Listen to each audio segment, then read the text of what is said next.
Hey guys, it's me Travis Stevens here. I'd like to talk to you guys today about anti-bullying. I made a post on my Facebook fan page a few days ago, and this is what the ad read. We will never ever get rid of bullying.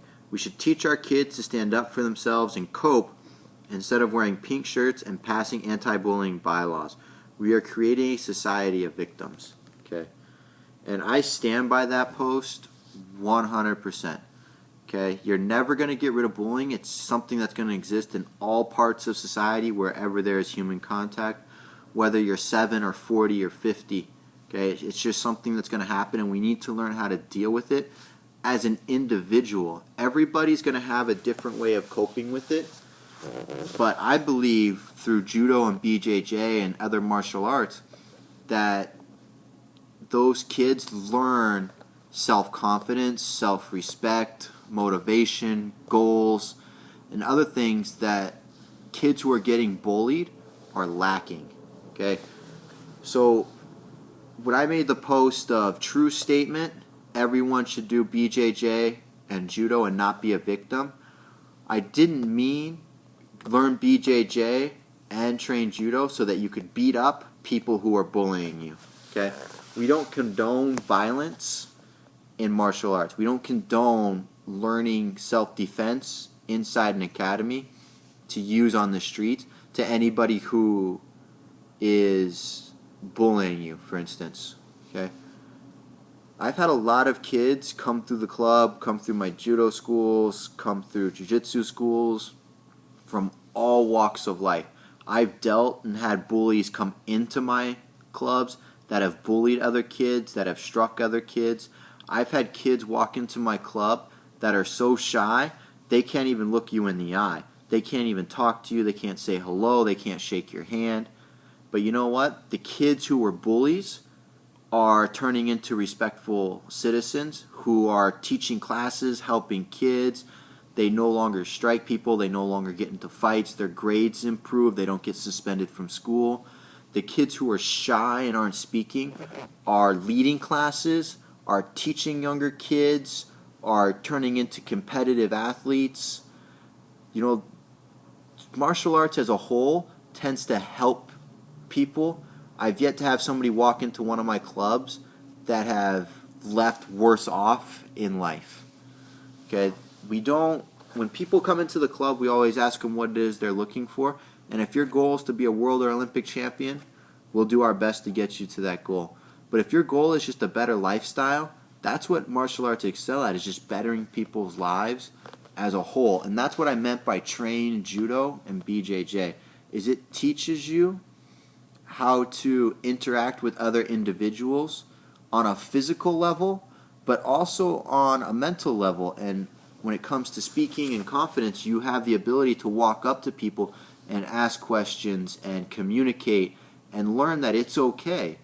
You know, a lot of these kids who are getting bullied are shy, are quiet, and just accept abuse from other individuals. And that's why we make the comment to say, hey, learn to stand up to yourself. Not necessarily in a physical manner, but maybe in a verbal one, or maybe in a body language one where, you know what, I'm just going to walk with my head held high, and there's nothing that you say that's going to hurt me or change the fact that I'm proud of who I am as an individual. Okay? And the pink shirt comment in the post is also getting a lot of negative things to where people are sending me messages calling me anti-gay. And the pink shirt comment was meant to be something simple that people would get, but it's getting misconstrued. So I'd like to explain that a little bit. So there are two types of people. There are people who wear pink shirts, and there are people who don't wear pink shirts. And the people who refuse to wear pink tend to make fun of people who wear pink shirts. Okay, so let's just keep it simple at that right now, and that's what it is. So if I were to put on a pink shirt and go to school, and then John Smith over there decides to make fun of me for wearing a pink shirt, I shouldn't then let my self-esteem drop so low, or I shouldn't run to a teacher or whoever and complain that I'm being bullied or somebody's making fun of me. If I'm going to wear a pink shirt, I'm going to have the confidence to wear a pink shirt and be happy that I'm wearing a pink shirt. And that's what the comment meant. It means that everything we do in society, somebody can make fun of somebody for. Just like this post, I guarantee you it's going to get negative results, and I'm okay with that. I don't mind negativity on my page. That's just the way it is. Everybody's going to disagree. World peace is not something that's going to come anytime soon, if ever. People are always going to disagree. Okay? So the pink shirt comment has nothing to do with breast cancer. It has nothing to do with being anti-gay. It was just a symbol to say, hey, some people make fun of people for wearing it, and some people are proud to wear it. But if you're going to do something, have the confidence to do it, and don't let other people deter you. And that's something that we as martial artists are very, very good at giving people. That confidence to be who they are in life and proud of it. I'm also getting a lot of comments here that, well, what about the special needs kids? They're the ones that are being victimized the most, and they can't defend themselves. And I beg to differ. I'd like to read you guys a comment real quick that came in on that post for anti-bullying. And this is what it read. I have 4 kids, and 2 have autism. We have been doing karate since they were 4. My 9-year-old daughter competes in tournaments and breaks boards. They will not be a victim, nor will they be bullied. Okay? And nor will they be bullies. Okay, so it goes both ways in this comment. And those of you who follow it can find that comment in the comment section and read it for yourselves. It's not something I post. And I've gotten a lot of messages from people that have told me the same thing. And I've also experienced this inside my own academies and inside my judo clubs with this same thing. There's a guy in New York City that trains BJJ that has Asperger's, that's a purple belt. He will be one of the best purple belts you ever work out with. When you first see this guy and he asks you to work out, granted, this guy will come up to you and ask you because he's confident. He knows he's good enough to work out with you. But when you look at him, you're like, oh, well, this is going to be a waste of my time. And then he turns out to be one of the best workout partners you'll ever have. And you'll have a bond with this individual that you wouldn't have had otherwise. I know a kid in judo that has autism that competes. When he puts on a gi and a belt, he's one of the most confident individuals, and he feels like he can take on the world. And that is an awesome feeling for somebody to have. I recently saw a video and made a post on my other Facebook page of a kid with Down syndrome who fought MMA. He fought 3 full rounds against a legitimate opponent who wasn't special needs, full striking, full kicking, full grappling, and fought to a draw for 3 5-minute rounds. So for those of you who think that kids with special needs can't do martial arts or can't build that kind of confidence, that kid who did MMA now teaches classes, helps other kids with Down syndrome, teaches kids who are normal, and still continues to train. The kid with autism that does judo teaches classes, teaches kids, works out with national level players. The purple belt with Asperger's in the city trains every day, works out all the time, and loves life and loves what he does.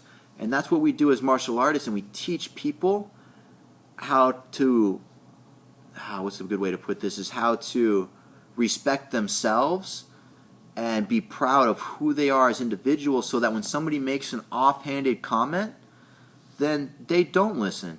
They're happy with who they are, and they feel badly for that individual who has to be negative to another individual to feel good about themselves. Okay? And when it comes to self-defense, okay, judo and jiu-jitsu are one of the best things for them, because if it does get to that physical altercation that a lot of us are experiencing, like when we see videos on YouTube of girls slapping another girl and then there's no response, we know how to defend ourselves. That doesn't mean that we hurt other people. It means we defend ourselves, which means if somebody's trying to hit me, I know how to protect myself so that I don't get hurt, and I can control the other individual so that he can't further endanger me or endanger himself. There's a great video online of a guy who trains MMA and teaches MMA, and what he does is he walks around the streets with boxing gloves. He offers $100 to anyone who can knock him out, and he gives him a boxing gloves, he puts on a mouth guard, and he doesn't strike back. All he does is dodge punches. That's it.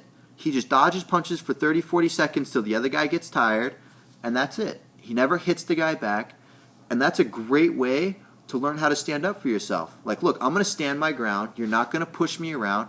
And when you go to physically hurt me, you're not even going to be able to. And then I'll still be standing. And then that'll be the end of the confrontation. There are very few instances where you have to result in a physical altercation. Okay, if you think about it, when was the last time you saw somebody just see another individual and have to beat them up and have to strike them? There's usually something that goes along with it. And when it gets to that point, we know how to handle ourselves. Okay, it's not that we're looking to do it or that we want to do it. We want to avoid those situations altogether. What we want kids to do and what we want adults to do is to walk with their heads held high, be proud of who they are, and have confidence to walk around in any group of situation, communicate with people, communicate with bosses, talk to people. Well, yeah, that has to go with the communication. I kind of screwed that one up there. But anyways, when people have those abilities, they're a lot less likely to be bullied. And when it comes to the online thing with Facebook, and that kind of reaches a whole nother story. But when you read posts like that, like when I read your guys' posts that call me an idiot, I'm not insulted. We all have different views and different ways to handle it. I think that judo and BJJ are the best way, but that's because I'm a judo and BJJ player. Some people might condone soccer, some people might condone football, but I believe in combat sports because it teaches us great body mechanics. It teaches us how to handle ourselves if it does get into a physical altercation. And it gives us a sense of, wow, I know how to take care of myself. And when we have that knowledge to know that we'll be okay, we tend to be a lot more confident when it comes to social situations. Okay, so this is my take on anti-bullying. I think kids need to be in judo and BJJ and martial arts. Just like you saw, it's not just for kids who are athletic. It's good for people who just want to get in shape. It's good for special needs programs. It's great for just about anyone. So let me know what you guys think. Thanks for listening.